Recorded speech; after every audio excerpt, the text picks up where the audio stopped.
Shri Harikrishna Heights इथं अत्यंत वाजवी दरात 25 एमिनेट्स आणि प्रशस्त पार्किंगसह 2 आणि 3 BHK रेडी पोझिशन फ्लॅट्स उपलब्ध. बुकिंगसाठी संपर्क पार्श्वनाथ प्रोजेक्ट 9090 78 78 33.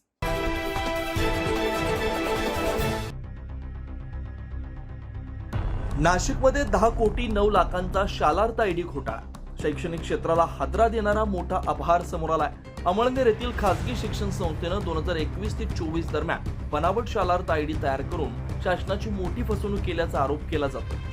या प्रकरणात माजी शिक्षण उपसंचालक नितीन उपासनी यांना पोलिसांनी ताब्यात घेतलंय. याबाबत अधिक माहिती वरिष्ठ पोलीस निरीक्षक रामदास शेळके यांनी दिली. सर, नेमका काय प्रकार होता?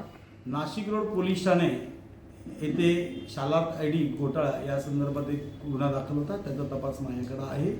त्या गुन्ह्याच्या अनुषंगाने तपास करताना मिळालेल्या उपलब्ध पुराव्यानुसार यातील माजी उपसंचालक नितीन मुरलीधर उपासनी यांना आम्ही ताब्यात घेतले. चौकशी करत असताना त्यांनी तपासात सहाय्य केलं नाही. त्यांचे जे पेपर आणि उपलब्ध पुरावे त्यांना त्यांच्या नातेवाईकांना सांगून कल्पना देऊन अटक करण्यात आलेले. उद्या रोजी आम्ही माननीय न्यायालयात हजर करीत आहे रिमांड करण्यात. सर, या प्रकरणात आतापर्यंत किती आरोपी अटक केले? या प्रकरणात एकूण 6 आरोपी अटक करण्यात आलेले आहेत. यांचा काय रोल होता? उपासनी यांनी काय केलं? या तपासाचा भाग आहे. तरी उद्या रिमांडमध्ये आम्हाला मानता यावे म्हणून आम्ही याबद्दलची जी काही माहिती आहे ती आम्ही रिमांडमध्ये सादर करणार आहे.